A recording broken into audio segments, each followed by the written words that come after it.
let me start by saying this right now. I had no idea how the fuck I was gonna actually word out this intro, because I don't know how to do intros besides playing games.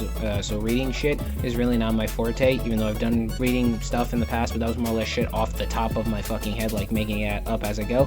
So let this be a fair warning. I don't know how to start this off. I don't think I could ever start something like this off. And am I rambling on because I don't know what the fuck I'm doing? Yes, actually, I do know what the fuck I'm doing. But do I know how to start it properly without, like, being weird or awkward about it? No. Why? Because I'm fucking weird like that. So, without further ado, let's just jump right in. So, what's going on, everyone? HyperShady46 here, coming at you with a reading of something I actually got a little look-see at a couple days back.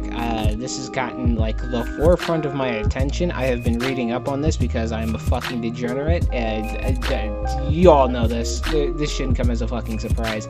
But, yes, no, I've been reading up on some of this shit, and, yeah, I'm just gonna read it now for content, because I don't know what to do for videos nowadays.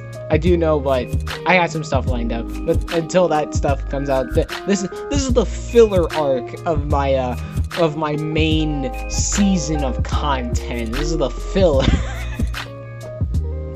What the fuck am I doing anyway? Let's get right in. So, I'm going to be reading the entirety, and when I say entirety, I mean all was of current 221 entries in the Monster Girl Wikipedia. If y'all can see, like, the shit-eating grin on my face right now, I'm fucking glowing right now.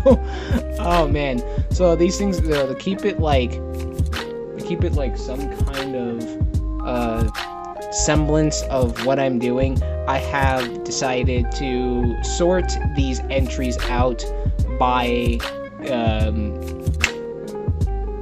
I've lost my train of thought. I've sorted them out by, like, you know, like the family types that each monster belongs to.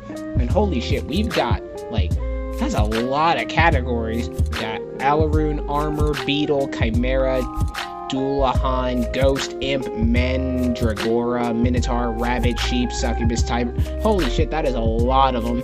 That is a lot of them. So, I'm going to be reading all of these, but don't worry, have no fear. I'm not going to read them all in one video. No, we're gonna stretch this out. I'll separate these. I don't know how many I'm going to do, because some of these entries are like 3 or 4 paragraphs, and then some of these are like 5, 6, 7 paragraphs, so really all depends. I think I might stop, maybe I might cap the whole reading at like around 15 to 20 minutes, because I don't think it should take me that long to literally read stuff. Also, to keep this YouTube friendly so this video stays up, because I think it's going to be hilarious to look back on in the future when I start regretting every decision I've made, I'm going to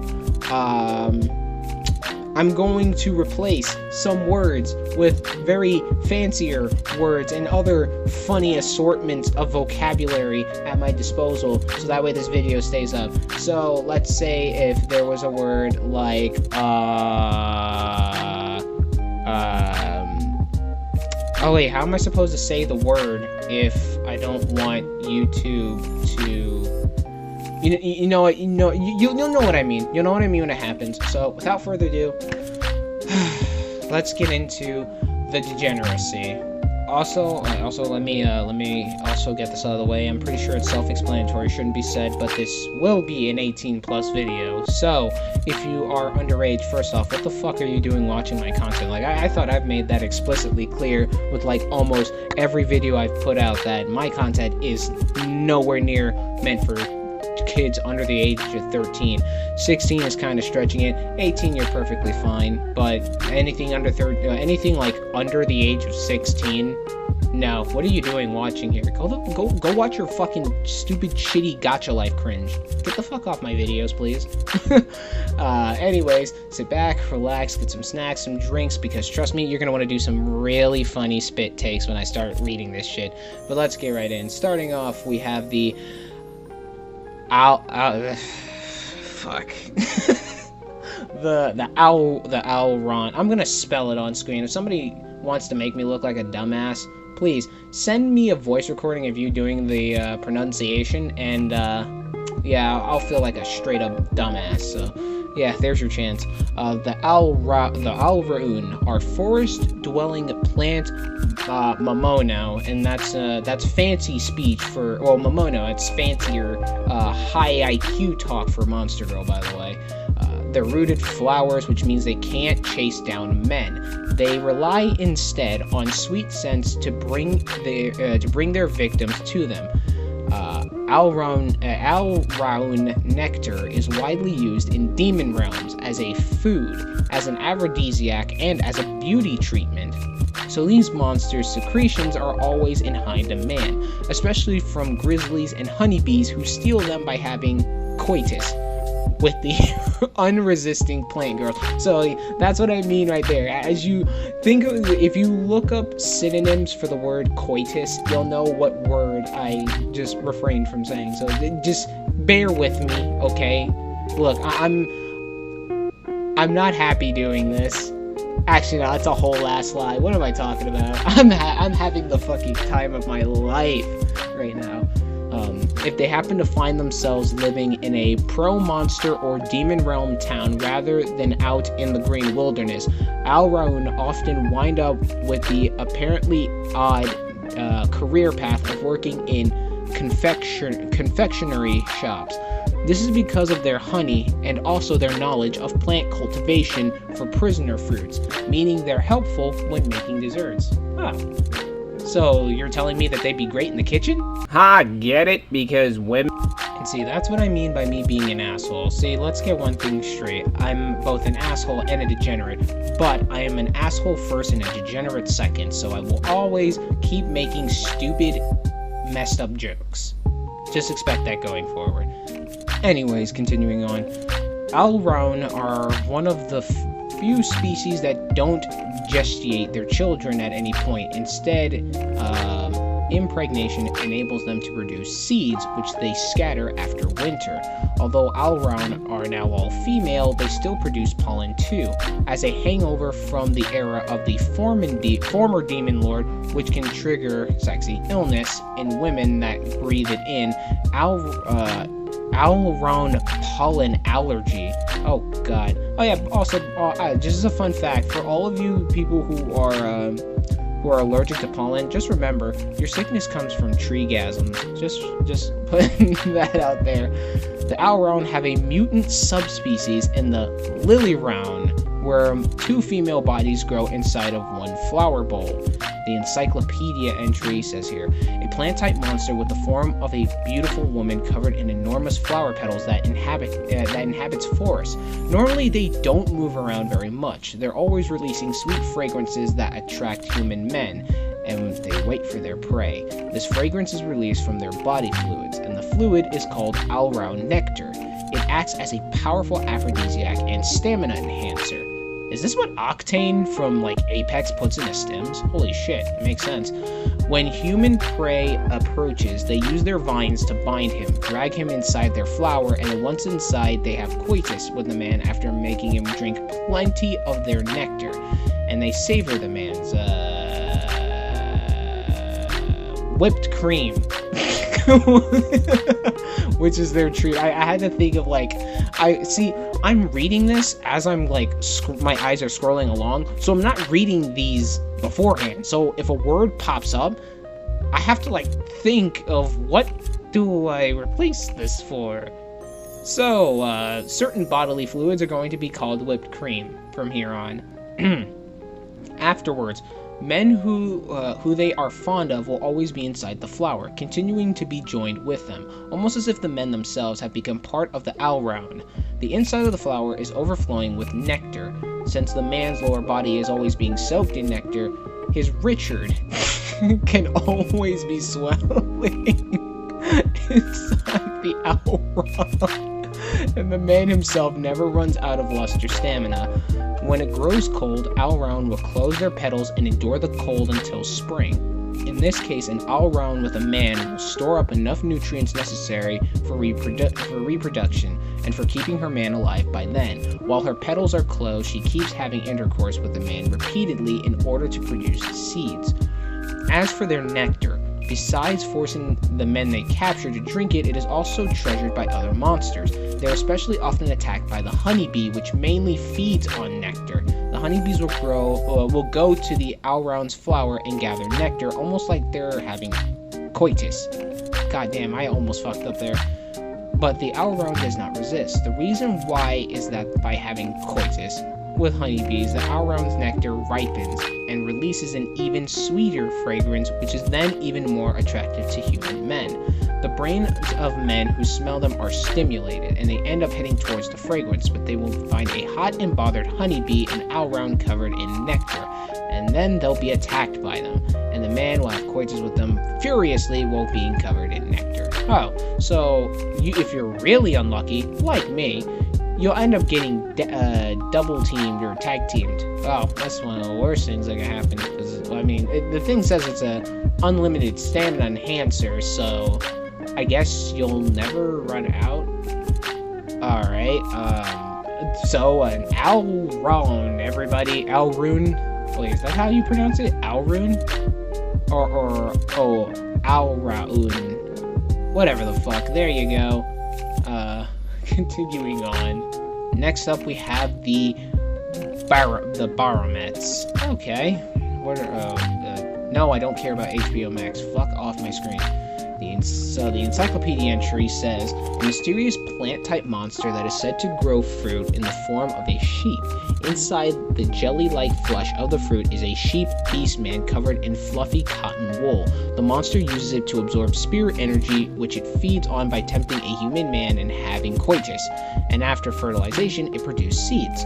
During their mating season, they release cotton fluff from their body that's light enough to be carried by the wind. When the cotton fluff drifting in the air reaches a man, their sweet fragrance and thick demonic energy contained within bursts all around, acclimating a man's mind and body with the fragrance and energy of a Baromets. Regardless of them secreting less nectar compared to their ancestral progenitors, they're able to carry their own scent and demonic energy far away to reach men in this manner. On this occasion, a man won't go wild with lust on the spot and immediately rush off to find them, but he'll strongly desire fragrance imprinted in his brain and become able, Jesus Christ, can I fucking English, and become able to sensitively sniff it out, and naturally he'll be drawn to the source of the fragrance, which is their main body.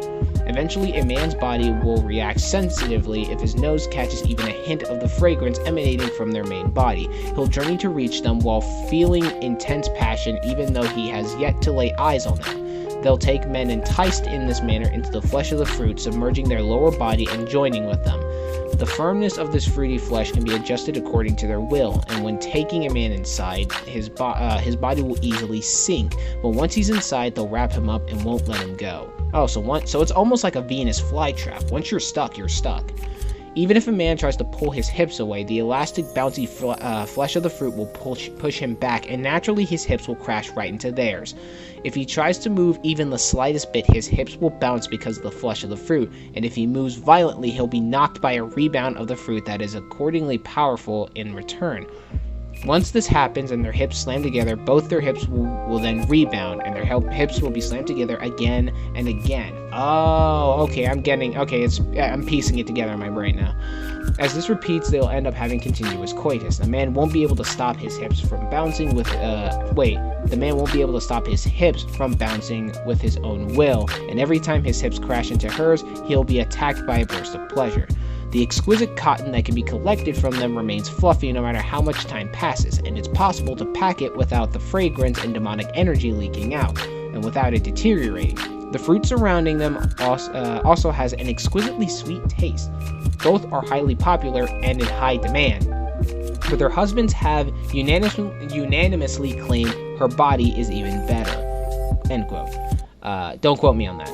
It may just be that they're enthralled from having coitus with them, but their body is always soaked in fruit juice. So if this were to happen to me, you mean to tell me that my lower body will always be covered in like fucking cherry Kool-Aid or some shit? Their juice-soaked body is also as soft and vivacious as the flesh of the fruit, and just licking it causes a thick sweetness to spread through the mouth. It's said that the juice dripping from their body and the body fluids they secrete are sweet nectar of the finest quality. The absolute finest quality in France. Their husbands enjoy more than just intercourse and may become engrossed in licking and slurping all over every inch of their body, as well as sucking. That's. Oh boy. Can I skip that sentence? Can I skip that sentence? No? You want me to suffer? Alright. Their husbands enjoy more than just intercourse and may become engrossed in licking and slurping all over every inch of their body, as well as sucking their lips and intertwining tongues in order to sip the fruit juice that accumulates in their mouth. I can't English, people. There is unanimous agreement about how delicious they are, but since licking their body and kissing them is something they strictly only permit their husbands to do, tasting their body is a privilege reserved for their husbands. So at least there's some level of, like, I guess restraint? I guess? I don't know what to call it. I mean, Anyways, that's the baronets, everybody. Okay, so I'm thinking of doing, like, 2 more after this, because I'm gonna skip over an entire, like, category, or, family category, because there's, like, 6 in one, but then the next one has only 1, Monster Girl in its category, so this one only has, the Alaroons only have, like, 3 in their category, and then the other one has 1, and then another one has 2, so I think I'll just do, let's see, that's 1, 2, 3, 4, yeah, we'll do 4 more and then I'll end it, because, I mean, it won't be that long. Next, we have the Lily Round, and that was in the Alaroons, briefly mentioned in that one's, encyclopedia entry. So, a sudden mutational variant of Alaroon, with 2 women's bodies growing from one flower. Like the original variety, they lure and prey through the fragrance of sweet nectar without moving very much from one spot. The 2 women correspond with a stamen and pistil, and perhaps for that reason, they seek one another. Their bodies are always intertwined as they have coitus. Due to that, their nectar is riper compared to that of ordinary Alaroon. Or Alround. I keep calling that shit Alaroon. It's Alround or some shit. Good lord. Its effects as an aphrodisiac and stamina enhancer are amplified and has a thicker, sweeter taste. The fragrance sweetly melts the brains of not only human men, but even women and monsters. If the one who smelled it was a human man, then he'll be lured before the 2 female bodies having coitus inside the flower petals. Even if it's a woman or monster, she'll go mad with lust that she'll make her hands creep toward her own, how do I word this? Through her own, we're gonna call it, no-no square. And until I can think of something, like, shitty and clever. She'll go mad with lust and she'll make her hands creep toward her own no-no square right then and there. In a man's absence, I'm sorry, what the fuck did I just say? I'm just gonna put the sentence on the screen. You guys rewind it and you tell me what I just said. In a man's absence, the 2 of them act as if they are in their own little world, focused only on each other inside the flower petals. But whether stamen or pistil, their true nature is that of a monster female. When a man goes inside the flower petals where the 2 are having coitus, after being lured by the fragrance of the nectar, they'll naturally pinch the man between them, and coitus will continue with the addition of the man.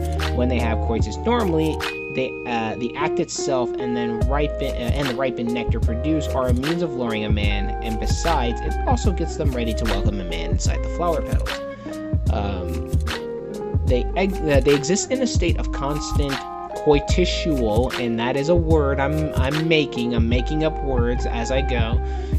They exist in a state of constant coitisual readiness. Their bodies, soaked in thick nectar and pleasure, are softly loosened up. Their skin feels nice to the touch, and the sweet fragrance exuded makes a man want to suck all over them. Oh god, I'm gonna feel really fucking weird after this. Actually, having coitus with them will produce sweet pleasure that is like nectar. Oh, so not only do you get to taste the nectar, you get to feel like it too. Neat. As for them, each body has its own separate consciousness and thought, but since they're habitually having coitus with the other half, they have full knowledge of one another's bodies and hearts. They can vividly sense how the other half will attack a man next. Two bodies pinching a man between them, two pairs of arms coiling around him, four lumps of flesh that can freely change shape, two tongues dribbling sweet nectar, and two no-no squares that can take full turns swallowing his Richard. That is like the most creative sentence I've ever said without cursing, and I will take the award, Guinness. Just mail me the award. They coordinate everything perfectly in their movements and attack the man simultaneously, painting pleasure and nectar into every inch of his body and milking whipped cream. After learning the taste of a man in this way, they become so clingy that we can even say they're dependent on him. Those who become their common husband will not be released from inside the flower petals. Instead, they will end up as if they have become another part of the lily round. And the threesome with the two intent on always being glued together will continue. Perhaps because they're mutants, they're unstable beings. In rare cases, individuals are born having the nature of a lily round, but still having only one woman in the flower. In that case, seeking their other half, they will invite a human woman into the flower petals and permeate the woman's body with plenty of nectar and pleasure, transforming her into their other half. So you mean to tell me that they literally could just turn anybody into a flower, or at least another part of the flower, just like that? Like, holy shit. That's how you make a race go extinct. Because if you do that enough times, just food for thought. Also extremely rare, individuals are even born with only flower petals and not even a single woman. In that case, they take two human women inside, make them have coitus inside themselves, then change them into lily round. On this occasion, they mostly go after two people that are especially close, or two people that are fighting over the same man. Conversely, in the case of two people that are in love with separate men, the flower will react with rejection and spit them out of the petals. Damn. He's like, I don't want these two. Damn, got rejected by the flower. That's fucking depressing. Okay. Lily round, everybody. Alright, everyone, we're shifting categories, heading to the ant category, and I'm not even joking when I say the ant category only has one entry. We need more ant monster girls. Holy shit! Like that would be a lonely fucking category to be in. So in the ants category, we have giant ants.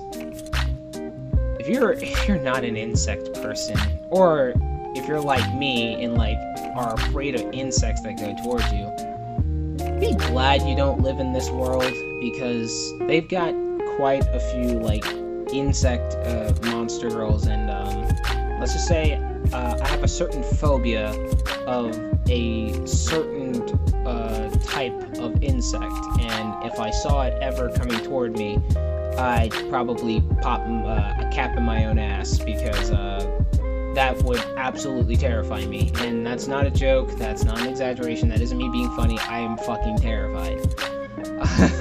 Anyways, moving on, we have giant ants. Giant ants are among the most diligent of monster girls. Hard-working, colony creatures that toil for their queen. They give off powerful pheromones that serve to bring human men to them. These ants unwillingly share their colonies with the mooching ant arachne, who disguise themselves as giant ants but don't do any of the work. They mooch off of you, I see. Alright. That is a very, very suggestive image. Thank God I'm not sharing my screen, and I don't plan on sharing my screen, for good reason. Here's the encyclopedia entry. A type of insect monster that lives in a group focused around a queen. They dig holes in plains and caves, making a huge nest. Despite their small bodies, they possess a frightening amount of strength. They can easily lift and carry objects much larger than themselves, and they can even dig straight through solid rock. I'm sorry, excuse you? Excuse me? Dig straight through solid rock. I'm sorry. Okay. Alright, cool. Alright, just checking, just making sure, Chief. Besides the queen, the rest of them are called workers. They perform a variety of tasks, including defending the nest, procurement of food, and expansion of tunnels. During the daytime, most of them wander above ground in search of food. When they move above ground, they trace their own paths with pheromones. Others follow the trail, and they form a huge procession, marching in perfect unison, and even giant ants that move a bit away from the procession can return in no time at all.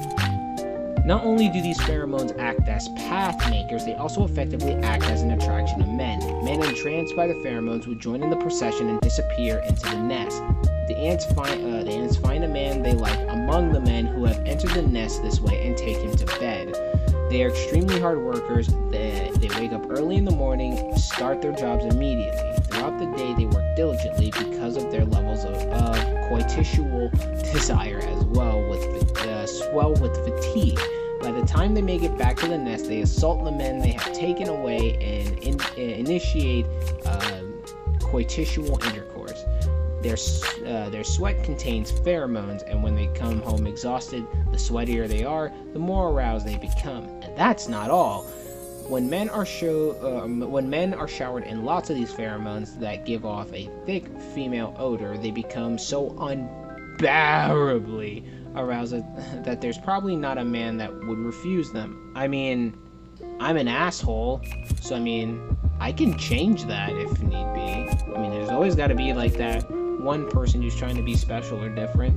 Hi, my name's HyperShotty46, nice to meet you. Normally, the workers have no reproductive capacity, but individuals who have frequently coupled with men have this ability awaken. In such circumstances, the individual will leave the nest with their lover and form a new group and nest, becoming a new queen. Oh. Alright then. Just after becoming a queen, their lust will become especially high, and she'll give birth to many children in order to increase the number of working ants. Sorry, I'm yawning. The job of the man brought with her is to impregnate her with numerous children as her husband, so they'll end up constantly having coitus to accomplish this. By having coitus, the queen's body will become hotter than normal and she'll release a huge amount of sweat. So a huge amount of pheromones hang around in the air of the queen's bedroom. The queen herself and her man will continue to be constantly aroused, and it is often the case that they will have coitus all day long. Man, so you'll never get to rest. Holy shit. Gotta give him the old razzle that. I can't believe I just read that. Giant ants, everybody. Moving right along, we're going straight into the 8-man category. So, like, San Wukong shit. First off, we've got a Kakuin. Kakarot? So wait, so this basically, this looks like a monkey person. Hello, monkeys! So this basically is San Wukong. Okay. Monkey beastman native to the Mist continent. Hello, monkeys! They form troops and live deep in the mountains. They can freely leap out between trees with their light body and dexterous hands and feet. They use their long tail for maintaining balance in the treetops, and other than that, they can use it to hang by wrapping it around a branch. They also specialize in a form of martial arts using this durable tail. So they're basically Saiyans, is what I'm hearing. So they're Saiyans. Got it.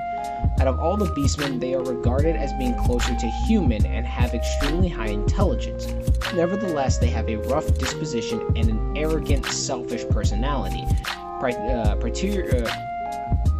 Prioritizing. Dude, I can't read today. Prioritizing their own desires, they often treat humans with a disparaging attitude.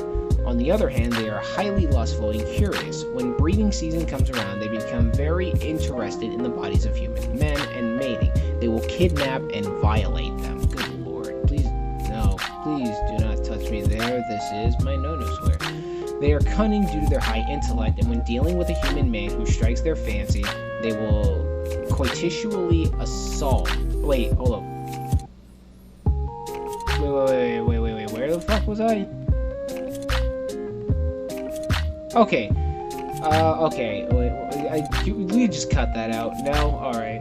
They are cunning due to their high intellect, and when dealing with a human man who strikes their fancy, they won't flatter him, instead assuming a teasing attitude.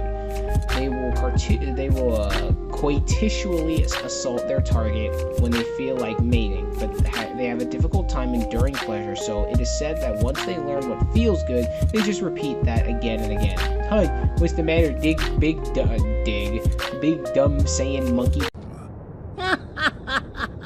Hello, monkeys. Brain can't understand the concept of feel good shit. Got you. If they mate with a human even once, their mind becomes obsessed with it. They'll end up spending all day on top of a human, continuously shaking their hips like a monkey. Hello, monkeys. Ooh, What's more, the reject maternity. I literally just thought of the fucking reject maternity, return to monkey Hello, monkeys. meme. What's more, those individuals who become interested in a specific human man will... I gotta think of a word now. Hold up. We'll say have fun. It took me like a couple seconds to think of it. Those individuals who become interested in a specific man will have fun while thinking of that man. Well, more specifically, have fun with themselves when thinking about that man. Regardless of whether they've actually mated with him or not, they'll think about the man whenever they have a free moment and inch their hands toward their lower abdomen and tail, proceeding to make a lot of moist noises.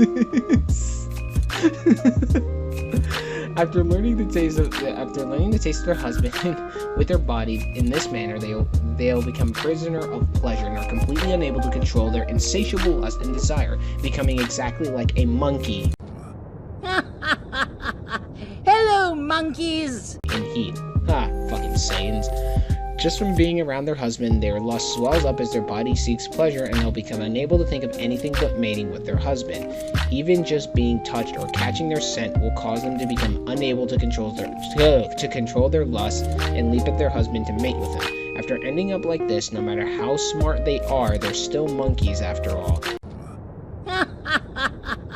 Hello, monkeys. So if one suggestively alludes to mating and pleasure, it will make them easier to control, and it will become easily for a husband to take charge in both life and coitus. So if I do the whole like Fonz like finger shit, like ayy, you mean to tell me like they go back to big dumb monkey brain? Hello, monkeys. After living with them for a while, a man will just like them. A man will just like them, because there's a fucking comma there. A man will, just like them, gradually become unable to endure lust and pleasure. They will end up leading a hedonistic lifestyle. Hold up, I gotta look at a fucking dictionary. Okay, so I just looked up the word, and I'm really hoping my D&D group does not find this fucking video. Holy shit. They will end up leading a hedonistic lifestyle, going at it like monkeys. Hello, monkeys. Hello. Every time I say the word monkey, I'm just gonna have the clip of like Frieza in Hello, monkeys. the Super Broly movie when he strolled up on the Saiyans like, ha ha ha, hello monkeys. Hello, monkeys. And that's going to be every time I say the word monkey. Hello, monkeys. It'll be much the same for a human woman living among a troop as well, and she'll progressively become unable to control her increasing lust. She'll start to smile in a lascivious manner, exuding carnal passion. Then her body and heart will change into a Kakarot. They are not a race that is all adept at converting human women into monsters, nor do they excel at manipulating demonic energy, and yet it's easy for monsterization to occur. It is said that they could easily influence humans because of their demonic energy is highly compatible, fuck's sake, with humans. But according to another explanation, a susceptibility to pleasure and a lack of self-control, such as what they exhibit, is something that is originally inborn in humans as well. So because humans and Kakyoin are closely related, if a human crosses a certain line, they can easily fall as a monkey. Hello, monkeys! Okay, Kakyoins. Right. Alright, and last on our list is a Yeti. You know what, the weirdest thing is that when I look at the word Yeti, that reminds me of the time when, like, Critical played Minecraft, like, back 2010 or 2012 or some shit, and he was playing Minecraft, and near the end of the video, he had got sniped by a skeleton. He's like, holy shit, was that a fucking Yeti? Alright, that should be good. What is this on top of the hill? Holy shit, it's a Yeti. I'm gonna get him. Oh, what is he shooting? No, what? What kind of weapon is he armed with? Did I just get sniped by a Yeti? I'm sorry, that took me way far left. Let's just get into it. Here's the encyclopedia entry. A type of beastman that lives in the snowy mountain areas. They are clad in layers of fluffy white fur. Despite their naturally high body temperatures, it is impossible for them not to feel the frigid cold of their homes. Despite this, they are still able to continue moving about in even the most furious of blizzards. A friendly, cheerful, and kind-hearted race. If they see a traveler in distress during a snowstorm, they'll approach his frozen body and hug him, using their high body temperature to warm him back up. Even in sub-zero temperatures, those held in the gentle arms of these girls won't even feel the cold, even if they were buck naked to the elements. During particularly fierce snowstorms, many of these monsters have also invited humans back to their homes and shelters. This kind act saving the lives of many travelers. Why is this the most wholesome one on this list? No matter whom their compassion is, these girls have a strong desire to hug those around them and will get their cuddles one way or another, they being the sorts that use their body to express their emotions, from joy to arousal. Those around them will find these girls to be very affectionate and cuddly. When embracing a human male, their hugs are even more tender, hugging the man close to themselves, though not only to provide him with warmth. For them, these hugs are a form of courtship. Generally, they are fairly proactive when pursuing a man since they're monsters, targeting men depending on their reaction to being embraced and cuddled by their fluffy arms. This is wholesome as fuck. What the shit?